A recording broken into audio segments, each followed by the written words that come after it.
பிரியமானவர்களே, இன்றைய காலை பொழுதிலும் கூட இது வானத்தின் வாசல் ஊழியத்தின் மூலம் உங்களை சந்திப்பதில் கர்த்தருக்குள் மிகுந்த சந்தோஷம் அடைகிறேன். அநேக ஜனங்கள் அவர்களுக்கு வேண்டிய நன்மைகள் அடைக்கப்பட்டு காணப்படுகிறதுனால தான் சோர்ந்து போய் நிற்கக்கூடிய சூழ்நிலையில் அநேகர் தத்தளித்து கொண்டிருக்கிறார்கள். எனக்கு வரவேண்டிய நன்மைகளெல்லாம் அடைக்கப்பட்டிருக்கிறது, என்னுடைய பொருளாதாரம் அடைக்கப்பட்டிருக்கிறது, என் பிள்ளையின் காரியம் அடைக்கப்பட்டிருக்கிறது, நான் என்ன செய்வேன், எனக்கு வேண்டிய வாசல் எப்பொழுது திறக்கும் என்று அநேகர் தெய்வ சமூகத்தை நோக்கி பார்த்து கொண்டிருக்கிறீர்கள் அல்லவோ? உங்களை பார்த்துத்தான் ஆண்டவர் சொல்லுகிறார், என் மகளே, என் மகனே, உனக்குண்டான திறந்த வாசலை நான் ஏற்படுத்தி தருவேன் என்று இன்றைய காலை பொழுதில் ஒவ்வொரு குடும்பங்களையும் பார்த்து ஆண்டவர் வாக்கு கொடுத்து கொண்டிருக்கிறார். இன்றைய காலை பொழுதிலும் கூட ஆண்டவர் நமக்கு தரக்கூடிய நல்ல வார்த்தை என்னவென்றால், வெளிப்படுத்தின விசேஷம் 3ஆம் அதிகாரம் 8ஆம் வசனம் இவ்வாறாக சொல்லுகிறது, இதோ திறந்த வாசலை உனக்கு முன்பாக வைத்திருக்கிறேன், அதை ஒருவனும் பூட்ட மாட்டான். வசனம் இவ்வாறாக சொல்லுகிறது, இதோ திறந்த வாசலை உனக்கு முன்பாக வைத்திருக்கிறேன், ஒருவனும் அதை பூட்ட மாட்டான்.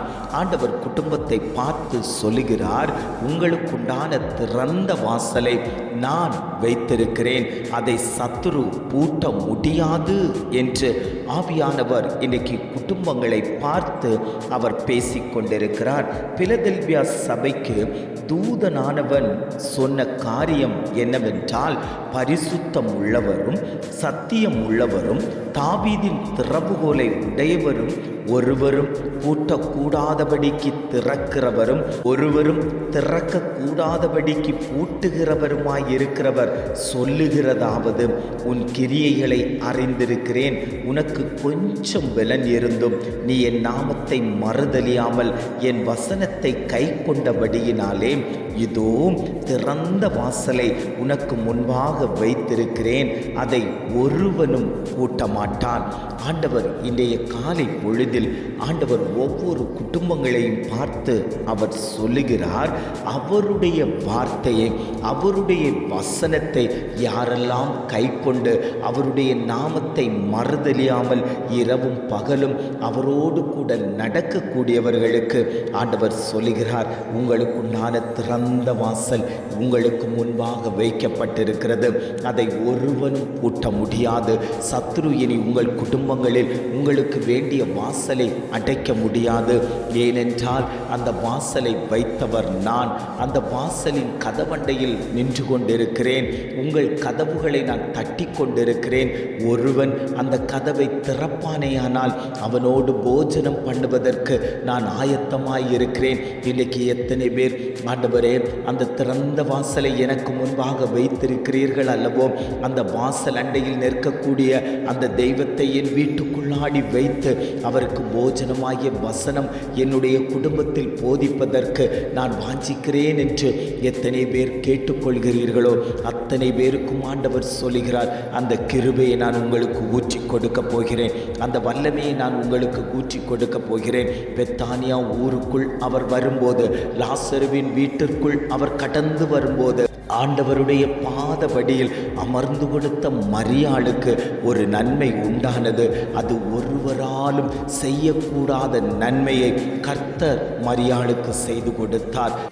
மார்த்தாளோ பற்பல வேலைகளில் பிஸியாக இருந்தார். தன்னுடைய அன்பு சகோதரன் மரித்து போன போது ஆண்டவரிடத்தில் போய் சொல்லுகிறார்கள், ஆண்டவரே, எனக்குண்டான வாசல்கள் எல்லாம் அடைக்கப்பட்டாயிற்று, என்னுடைய அன்பு சகோதரன் மரித்து போய்விட்டான், நான் என்ன செய்வேன்? எனக்கு ஆதரவாய், எனக்கு உறுதுணையாய் என்னோடு கூட பயணித்த என்னுடைய அன்பு சகோதரன் இப்பொழுது மரித்து போய்விட்டதுனால என்னுடைய கதவுகளெல்லாம் அடைக்கப்பட்டு காணப்பட்டு கிடக்கிறதேன்னு சொல்லி அவள் கண்ணீர் வடித்த போது ஆண்டவர் சொன்னார், நீ விசுவாசித்தால் தேவனுடைய மகிமையை காண்பாய் என்று சொல்லி உரத்த சத்தமாய் கூப்பிட்ட போது அந்த வாசல் அடைக்கப்பட்ட அந்த கல்லறை திறக்கப்பட்டு புது மனிதனாய் அவன் வெளியே வந்தானே. ஆனால் இன்றைக்கு ஆண்டவர் சொல்லுகிறார், உங்கள் குடும்பத்தில், உங்களுடைய வாழ்க்கையில், உங்களுடைய பிள்ளையின் காரியத்தில், உங்கள் புருஷனாருடைய காரியத்தில், உங்கள் தொழிலில்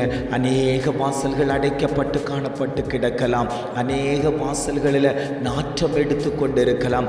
எப்பொழுது இந்த வாசல் திறக்கப்படும், எப்பொழுது என்னுடைய நன்மைகளை நான் பெற்றுக்கொள்வேன், எப்பொழுது என்னுடைய காரியம் ஜெயமாய் மாறும் என்று எதிர்பார்த்து கொண்டிருக்கிறீர்கள் அல்லவோ? உங்களை பார்த்துத்தான் ஆண்டவர் சொல்லுகிறார், உங்களுக்கு முன்பாக ஒரு திறந்த வாசலை நான் வைத்திருக்கிறேன். அந்த வாசல் வழியாய் நீங்கள் உட்பிரவேசிப்பீர்களே ஆனால் அந்த வாசல் உங்களை பரலோகத்தில் கொண்டு போய்விடும். அந்த வாசல் உங்களை பரம கானானில் கொண்டு போய்விடும். அந்த வாசலுக்குள் பிரவேசிக்கிறவர்கள் சந்தோஷமும் மகிழ்ச்சியும் களிப்புமாய் இருப்பார்கள். சத்ரு அங்கு உலாவுவதில்லை, அங்கு கண்ணீர் வருவது இல்லை, அங்கு துக்கம் இருப்பதில்லை. அங்கு தேவனுடைய சிங்காசனம் ஸ்தாபிக்கப்பட்டிருக்கும். தேவதூதர்கள் அந்த இடத்துல உலாவிக் கொண்டிருப்பார்கள். அந்த வாசலுக்குள் மகிமையை காணத்தக்க விதத்தில் ஆண்டவருடைய கிரியை அந்த இடத்துல உலாவிக் கொண்டிருக்கும். அவருடைய பிரசன்னம் அந்த இடத்துல உலாவிக் கொண்டிருக்கும். அவருடைய ஆளுகை அந்த இடத்துல உலாவிக் கொண்டிருக்கும். எத்தனை பேர், ஆண்டவரே அந்த பிரசன்னம் என் குடும்பத்தில் உலாவட்டும் ஆண்டவரே, என் பிள்ளைகள் மேலே உலாவட்டும் ஆண்டவரே, என்னுடைய வாழ்க்கையில் அது உலாவட்டும் ஆண்டவரே.